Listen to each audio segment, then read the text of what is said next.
I'm Maria Menounos, and you're tuned in to AfterBuzz TV, the ESPN of TV talk. Now, let the buzz begin. Hey, it's Tuesday. Hey, y'all, what's up? Welcome to the New Amsterdam After Show. I am your man, Tyler Tyson. Welcome to episode 16. Perspectives is the title. And of course, I'm going to break everything down for you regarding this episode. And of course, I have all of my segments, my news and gossip, the medical segment, and of course, the infamous question of the week. But first, let me give you my overall thoughts about this episode. I thought this was a pretty interesting episode. There were a lot of moments where literally my mouth was open as they were going to commercial. So needless to say, I definitely enjoyed it. I am low-key trying to hurry up and get through the episodes because I desperately want to see what's going to happen with Dr. Reynolds and whether he's leaving or not. So, but overall, I really enjoyed this particular episode. I actually enjoyed the last maybe 3 or 4 so much, and I'm so caught up in Dr. Reynolds and whether he's leaving or not. And of course, y'all know Jocko Sims, he was here a couple weeks ago or a week ago, that I completely forgot to talk about something extremely important that happened in last week's episode. So that's what I'm actually going to start this week's episode with, since there was a continuation. And once again, shout out to Michelle Fitzgerald, who we were chatting back and forth on YouTube. So shout out to you for keeping me on my toes. And that is the kiss that Max experienced with Alice in the previous episode. So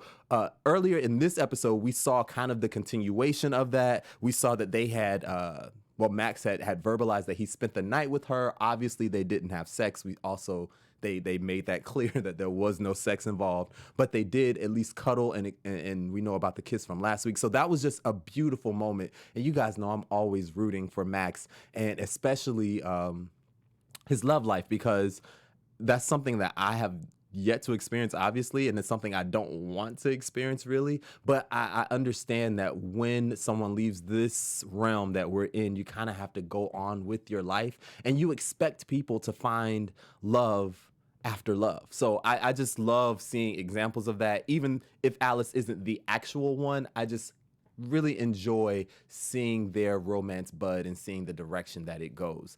So I'm going to talk about Max a little bit later in this particular episode of our show, because in that episode of New Amsterdam, he also had a moment with Dr. Sharp that shouldn't confuse me, but it low-key does just a little bit. Low-key kind of reminds me of The Bachelor a little bit, but we'll talk about that a little bit later on in the show.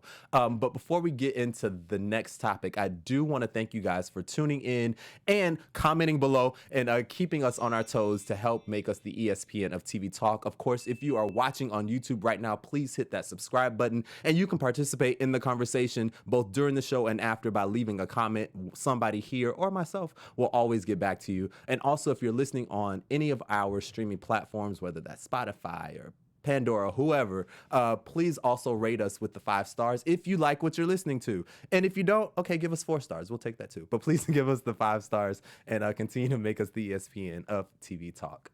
So my second topic that I do want to get into with you guys is Dr. Frum. So Dr. Frum was kind of in 2 storylines on this particular episode. The first one that he inserted himself on is the one regarding Ella and Dr. Kapoor. He did mention to her that she should get an emotional support animal. You guys know that she has OCD, which we've talked about on previous episodes. And allowing her to focus on something kind of helps that OCD. So she got a cat. Well, that cat wreaked havoc as far as Dr. Kapoor is concerned, because he just doesn't really like them. He thinks that they are a sign of bad luck, and he said that ever since that cat arrived, he experienced bad luck. But nonetheless, he loves Ella, and so the cat stays. It's really short storyline, but nonetheless, it was a bit dramatic. If you watched the episode, you saw the multitude of things that took place for Dr. Kapoor. And just to insert my own opinion into this, I don't like cats. So I'm kind of with Dr. Kapoor on this one. I am such a dog person. I love dogs. It's not exclusive, Tyler. I'm sorry. It's not exclusive. I'm sorry, but I'm a dog person. I have a lot of love and affection. I need love and affection. I don't have time to try to figure out your mood and whether you're vibing with me today. And cats are just too moody for me. Dogs, they let you know all day, every day. All right, guys, Vito here. I'm going to give you a little medical update on how cats work. So cats will love you just from a distance. I can't do that. That's my Who New needs a Amsterdam distance? medical I am update. paying all of the bills. I am feeding you. How dare you walk into my house and love me from a distance? They're If you like don't, little lovely goblins. No. You just have to be okay they with them are being the chaotic. shadiest animals, and they walk around and they just look at you like, "What the hell are you doing here?" Maybe they do, but you know what? That's fine to me. I want Thank an you guys. animal- I'm both. I'm here for both. I want an animal that's gonna come jump in my lap and lick my face. So a dog it is. Thank you very much. All right, thank you very much. So, okay, also another episode, storyline that Dr. Fromm was involved in is the one regarding the school shooting. So there was a patient that came in to see Dr. Fromm, and she was just very standoffish, kind of not really aloof, but just really just not present in the moment. And come to find out, she had been involved in not a school shooting, but a school shooting drill.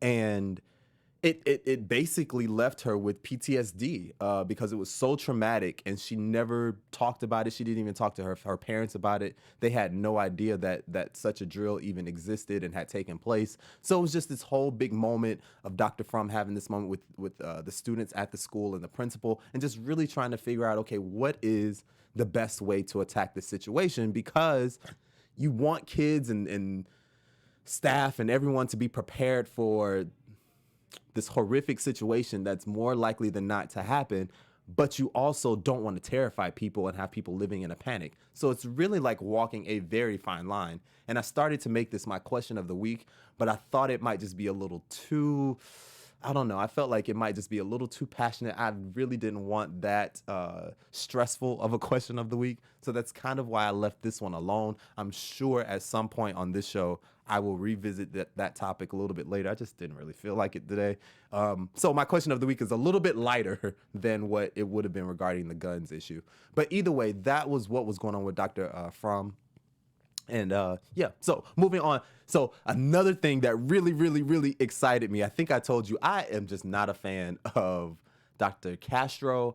She's always been a little shady to me, not to me personally, but in my opinion, she's always been a little shady and just always been a little, I don't know, just somebody you always got to keep that eye on. You ever have that coworker or somebody that you know that you don't really fully trust? So even when you're doing your own thing, you're kind of looking over your shoulder, just trying to make sure they're not about to stab you in the back. Like she's that. At least that's her character is. And so she and Dr. Sharp finally had a moment. Dr. Sharp, and she came to an understanding because, as you guys know, she was kind of altering her trials a little bit. She wasn't, well, I guess it is kind of illegal. She wasn't doing something as bad as what Dr. Sharp originally thought, but she did alter the trial. And when you're doing anything in science, any type of experiment, you guys remember just when we were kids having to do science fair projects, anytime you alter your experiment, that thus alters the outcome, and it's not a true example of how this is supposed to flow because it's been compromised. So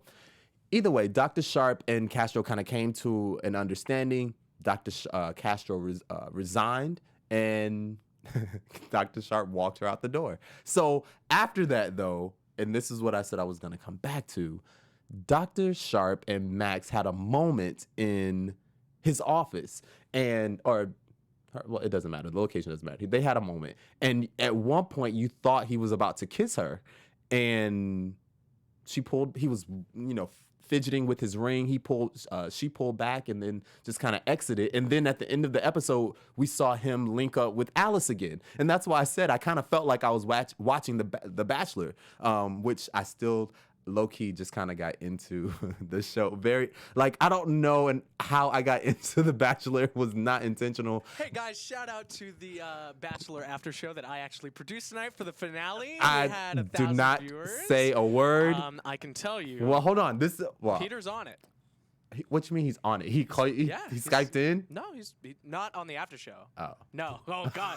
That would be crazy. I was like, what? No, he's on the show. Hey, shout outs to Steven. Shout outs to Steven right here. Look at his face. Hey, Steven. Yep. But yeah, no, Bachelor. Sorry for all you podcast listeners. That was my executive producer in the background looking in the window. But yeah, Bachelor. Yeah, so needless to say, I didn't know if I was watching Hannah Ann or the other chick. But either way, needless to say, Max, I guess over the next few episodes, in the midst of Dr. Reynolds leaving or dying or getting a spinoff or whatever is happening with his character, Max ultimately is going to, I guess, decide which direction he's going to go regarding his romance, whether it's going to be Dr. Sharp and is something actually going to develop, or is he going to continue on with Alice? So that's something to definitely be excited about. And the final, I guess, storyline that took place was Dr. Bloom, Dr. Reynolds, Max, and the New Amsterdam Hospital as a whole. They were sued for the killing of, or nope, take that back, for the death of George Whitney. I vaguely remember George Whitney, that character, being on the show, but nonetheless, his people are suing the hospital for wrongful death. They feel like his death could have been prevented. They also insinuate, without really saying it, that maybe his death was intentional because of the fact that he was a white nationalist. And so they have these flashback. They had like at least 3 flashback moments where they're just trying to really, Evie is doing the deposition prep for all of the doctors, and they're really just trying to see what the argument is going to be. Was it intentional? How did the death even happen? Like all of those things. And long story very short, he had an embolism, which is just a risk that comes with a surgery.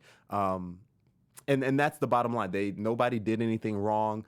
Evie advises the hospital to just settle, just because even though the doctors didn't do anything wrong, the jury in this situation would easily side with the family, and it'll just turn into this whole big situation. So she advised them to settle.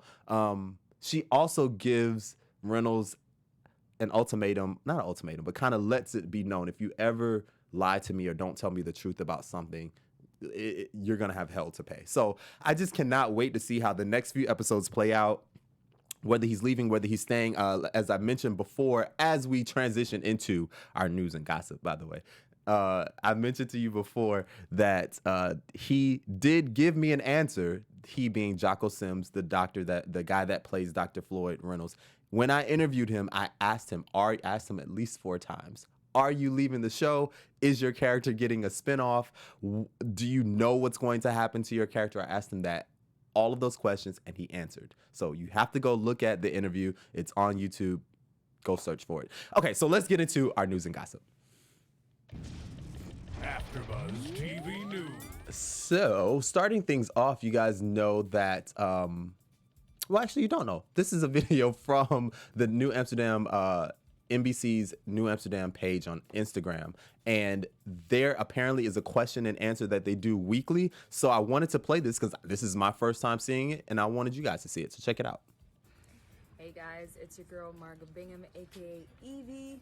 Tonight I'm so excited because I'm going to be doing the Q&A with you, so make sure that you have some questions for me below so that I can answer. And I don't know, we'll see what happens, but I have a little special guest. I don't know about you, but I got a lot of questions I want answered. Oh, she's spoken. Leave those questions. So yeah, so I think that's pretty cool. If you have questions about her character, like she said, she plays the character Evie. If you have questions about her character, anything about New Amsterdam in general, you can go right to their IG page, the days of the show, which are Tuesdays, and type in your questions, and whoever the person is that week, it's Evie this week, it could be Dr. Reynolds or Max or somebody next week, they will respond. So I thought that was pretty cool. So I wanted to bring that to you. And of course, you guys know Tyler Labine dropped us with another Insta Jam. So check it out. Damn fam, Tyler Sean Levine here. So, quick reminder, update, that there is a new addition to the New Amsterdam playlist. It is a song called Save Face by Smoke and Jackal. And I love it. It's dark, it's tumultuous, it's brooding, just like me. And it reminds me of this week's episode, obviously. Also, I just like to hip you to new bands. I like to, keep you guys on your toes, keep you guessing. See what's what out there on Spotify.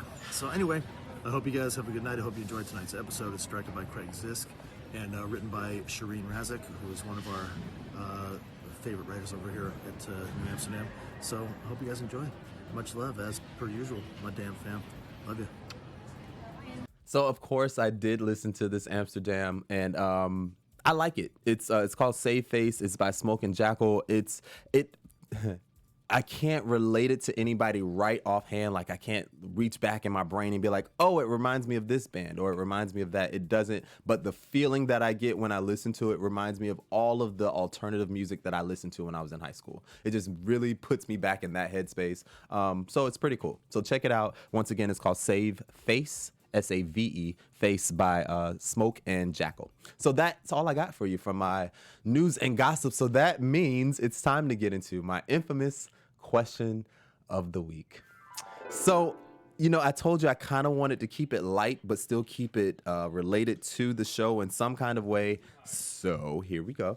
My question of the week for this week is, could you do something nice for a seemingly bad or evil person or someone that you didn't like? And so the example is from this episode. Dr. Reynolds had to perform a surgery on a white nationalist. Now, obviously, he being a black guy, this is not somebody who would probably wish him any harm if they actually met in the street. The white nationalist probably wouldn't do anything nice for him. He, in this episode, attempted to kill like 7 people intentionally, all of that stuff. And he had to put all of that aside to work on this guy. So that got me to thinking, if I was confronted with someone, maybe not a white nationalist or a racist or anything like that, but just somebody that did me wrong and I just really didn't like them, could I still do something nice for them? Could I still hold the door open for them? Could I still, if I'm bringing food in for the office, would I be cool with them eating my food, or am I going to put a little something extra in theirs? Like, that type of thing. So what do you think?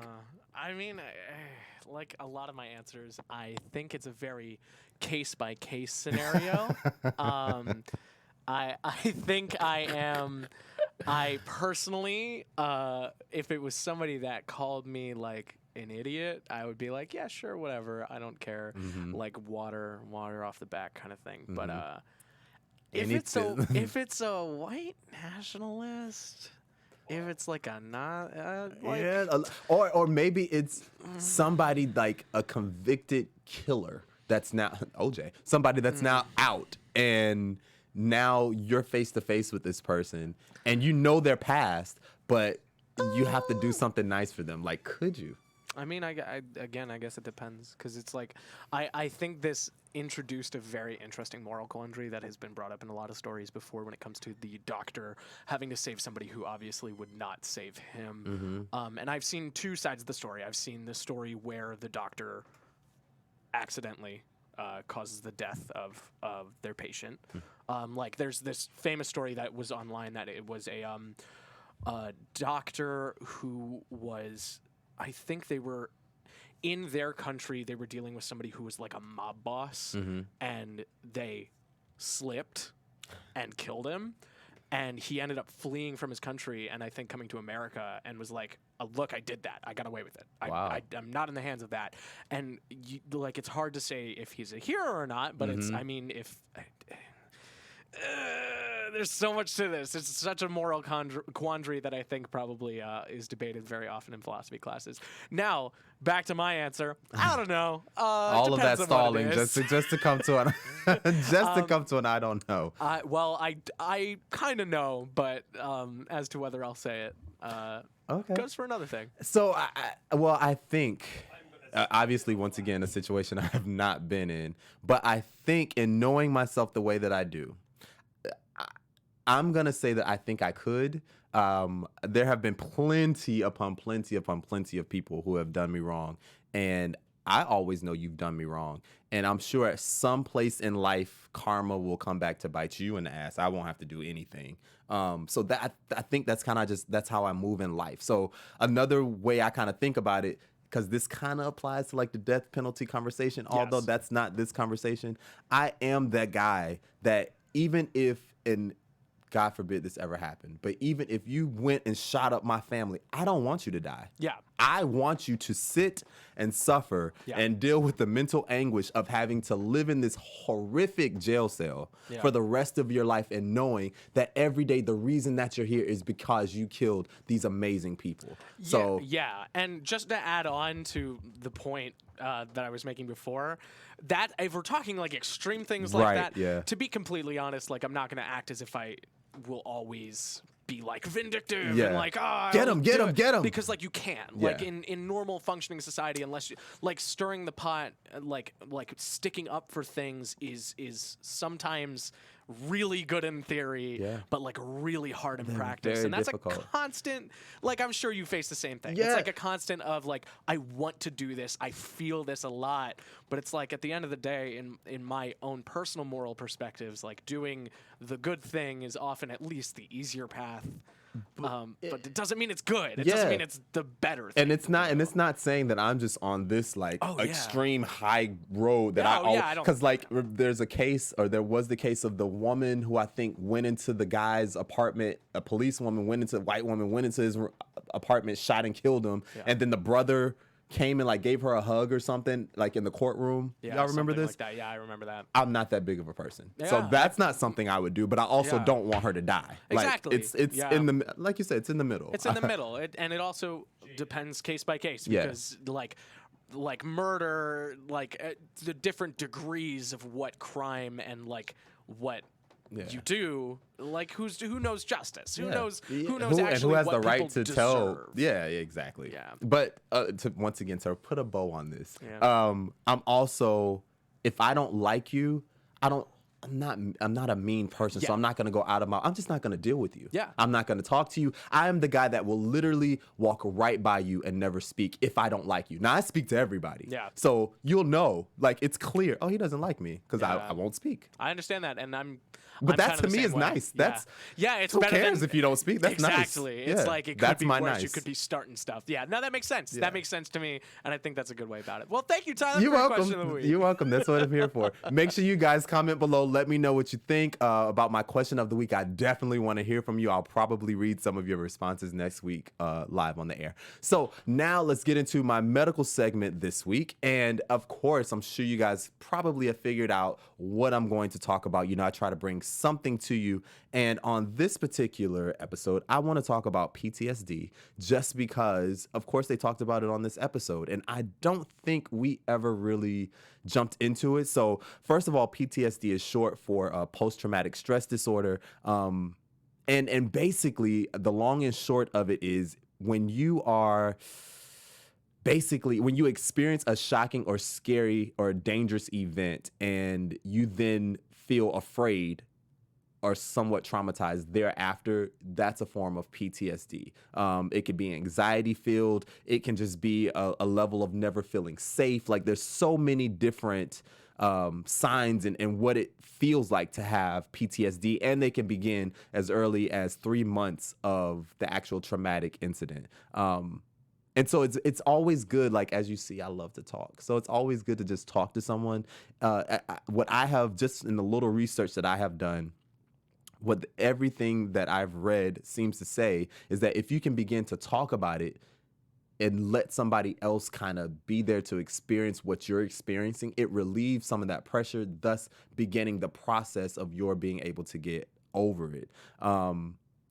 And yeah, so anyway, as I said, they can be flashbacks, reliving the traumatic situation over and over. They can also lead to you causing physical harm to yourself, bad dreams, frightening thoughts. All of those things are symptoms of PTSD. And also when you find yourself staying away from certain places, events, objects, all of that to avoid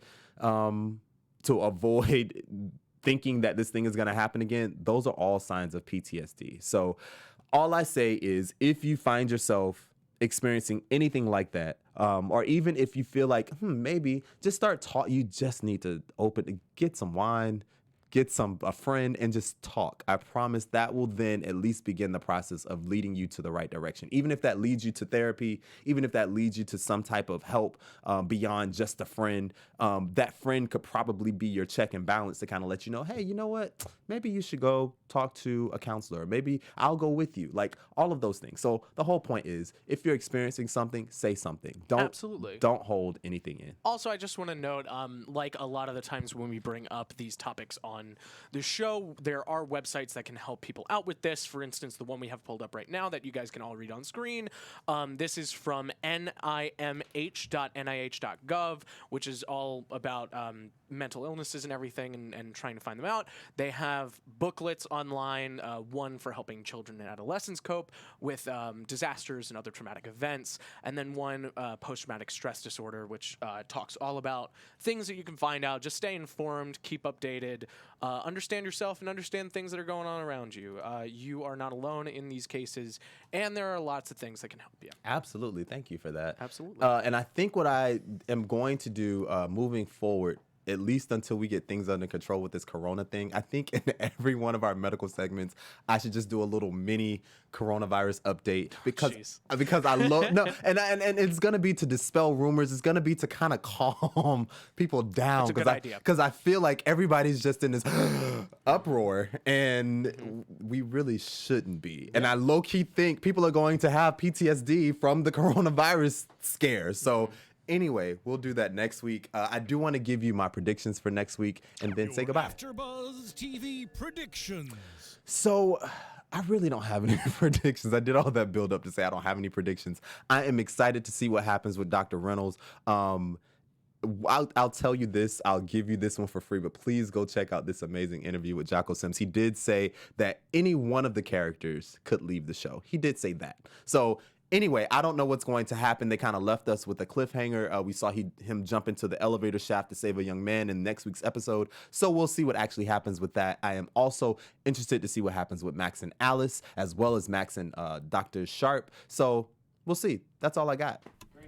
So thank you guys for checking us out. I am your man, The Tyler Tyson. You can follow me on all social media at The Tyler Tyson. We will see you right here next week, Tuesdays at 10 p.m. right here on AfterBuzz TV. Thanks for watching. Thanks for caring. Peace. Our founder, Keven Undergaro, and me, Maria Menounos, would like to thank you for tuning in to AfterBuzz TV. Remember, we're not just the first, we're the biggest in the world, and we're the only destination for all your favorite TV shows. Whatever you crave, we've got it. So go to AfterBuzzTV.com and check out our lineup. Buzz you later. The views expressed herein are those of the hosts only and do not necessarily reflect the views of AfterBuzz TV or its owners or principals.